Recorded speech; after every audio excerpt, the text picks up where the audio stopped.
हो रहे हैं तुम्हारे यहाँ, जीतेगा तो डीजे बजेगा, ढोल पटेंगे, फूल बरसेंगे, नाचेंगे, कूदेंगे, पता नहीं क्या क्या करेंगे। और जो हार जाएगा वो घर में सुसुकियाँ लेगा, बैठ के रोएगा कोने में, पैसा भी बर्बाद हो गया और हार भी गए। और उसका दुख दर्द तकलीफ आप समझ सकते हो कितना दिखाएगा। लेकिन एक व्यक्ति ऐसा हो कि दोनों स्थितियों में बराबर रहे, सम रहे, जीत हो जाए तो भी कोई दिक्कत नहीं, हार जाए तो भी कोई। उस स्थिति को हम कैसे अपने जीवन में ला सकते हैं? घर में कोई बच्चा नौकरी लग गई तो कूदने लग गए, फेल हो गया नहीं लगी तो रोने लग गए। कोई अगर हमसे संबंधी बिछुड़ गया, मृत्यु हो गई तो रोने झीकने लग गए। जन्म हो गया बच्चे का तो ढोलता से पीटने लग गए। धन आ गया बहुत सारा तो खुशियों के आडंबर लग गए, और थोड़ा धन का अभाव हो गया तो रोने झीकने लग गए। हम थोड़ी थोड़ी देर में दुखी सुखी होते रहते हैं। इससे बचने के लिए क्या करें कि हम हर समय एक जैसे रहें? तो उसके लिए एक सिद्धांत समझ लीजिए, और वो क्या है?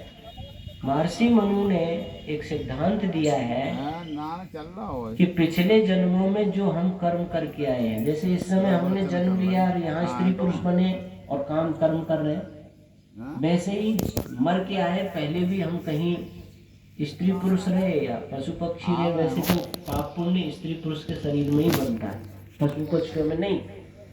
तो पहले जन्मों में जो हमने अच्छे बुरे कर्म किए हैं उनमें 50-50% बराबर बराबर हमारे कर्म हो जाते हैं।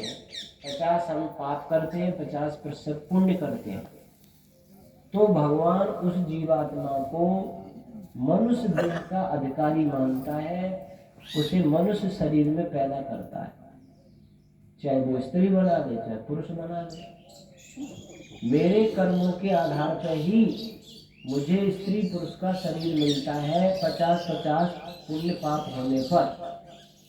और अगर हमारे पाप अधिक होते हैं और पुण्य कम होते हैं पिछले जन्म में, तो फिर भगवान उसे मनुष्य जीवन में नहीं भेजता, फिर उसे पशु पक्षी कीड़े मकोड़े आदि योनियों में जन्म लेना पड़ता है। और अगर हमारे नितांत पुण्य कर्म होते हैं, निष्काम पुण्य कर्म, तो फिर एक जीवात्मा की गति है कि वो आवागमन से मुक्त हो जाता है, उसको मोक्ष हो जाता है। पर मोक्ष तो शायद किसी किसी को समझ में आएगा जो स्वाध्यायशील है कि आत्मा की मुक्ति क्या होती है। और ये दो बातें तो समझ में आ ही सकती हैं कि एक तो मनुष्य जीवन मिलता है और एक पशु पक्षी कीड़े मकोड़े बनते हैं। तो मनुष्य जीवन बनता है बराबर पाप पुण्य के होने से। अगर इसमें थोड़ी पुण्य अधिक है तो मनुष्यों में श्रेष्ठ शरीर, अच्छे कोई खानदान मिलेंगे, विद्वानों का शरीर मिलेगा, हष्टपुष्ट सुंदर शरीर मिलेगा, ऋषि मुनियों जैसा जीवन मिलेगा, अच्छे पुण्य ज्यादा कर्म करने से। पर साधारण मनुष्य जीवन का हमें जो मिला है वो समझो हम पाप और पुण्य करके दोनों आए हैं। अब पिछले जन्मों के जब पुण्य कर्म हमारे फल देते हैं तो हमारे जीवन में विद्या धन बल संबंधी ये बढ़ते हैं। संतानें अच्छी पैदा होंगी, धन बढ़ेगा, विद्या बढ़ेगी, स्वास्थ्य बढ़िया रहेगा, क्योंकि हमारे पुण्य कर्म फल दे रहे हैं पहले जो करके आए।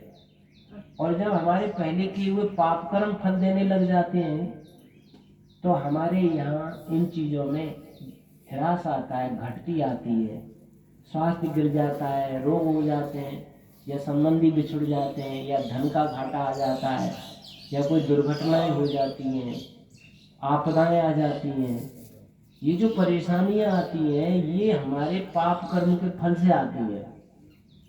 अब जो ज्ञानी लोग होते हैं, समझदार जो लोग होते हैं, वो क्या समझते हैं कि जो कुछ मेरे जीवन में सुख दुख आ रहा है वो मेरे ही कर्मों का फल है। फिर मैं अच्छे कर्म के फल को पाकर तो खुश हो जाऊं, और मैं जो बुरा कर्म करके आया हूँ उसका मुझे दंड मिले उसे मैं दुखी हो जाऊं। तो ये तो कोई न्याय नहीं है, ये कोई धर्म नहीं है। जैसे किसी बच्चे ने अच्छा पढ़ाई में अंक ले आया, गुरुजी ने उसको इनाम दिया, धन्यवाद दिया, खुश हो गया। और उसी बच्चे ने कोई गलती कर दी, साथी को गाली दे दी, किसी का सामान चुरा लिया, तो गुरुजी ने उसको चाटा मार दिया, डंडा मार दिया। तो अब उसे ये सोचना चाहिए कि मेरी ही गलती का तो फल मिला है मुझे। गुरुजी ने जो डंडा मारा है, चाटा मारा है, वो मेरे ही पाप कर्म का फल तो दिया है, फिर मैं गुरुजी को बुरा क्यों कहूँ। एक दिन वो था अच्छे काम का, गुरुजी ने शाबाशी भी दी, धन्यवाद भी दी, पीठ भी थपथपाई, इनाम भी दी, अच्छे अंक दिए मुझे। आज मेरे से गलती हो गई तो गुरुजी ने दंड दे दिया, तो दोनों में खुश रहना चाहिए कि नहीं। ईमानदारी धर्म तो यही कहता है कि नहीं कहता कि आप दोनों चीजों को पाकर प्रसन्न हो जाइए और गुरुजी का धन्यवाद दीजिए। वैसे ही ईश्वर की सृष्टि में जब हमारे जीवन में कोई ऐसी दुर्घटना आती है, वो अपने कर्मों का ही फल होता है। समझने वाले लोग कैसे कैसे समझते हैं। समझने वाले जो समझदार ज्ञानी होते हैं, जो ईश्वर पर भरोसा करते हैं, भगवान को समझते हैं और वो हमें हमारे कर्मों का फल देता है ऐसा समझ लेते हैं, उनके जीवन में बहुत सारा दुख खत्म हो जाता है, भय खत्म हो जाता है, अशांति क्लेश खत्म हो जाता है और आनंद से जीवन काटते हैं। एक बार क्या हुआ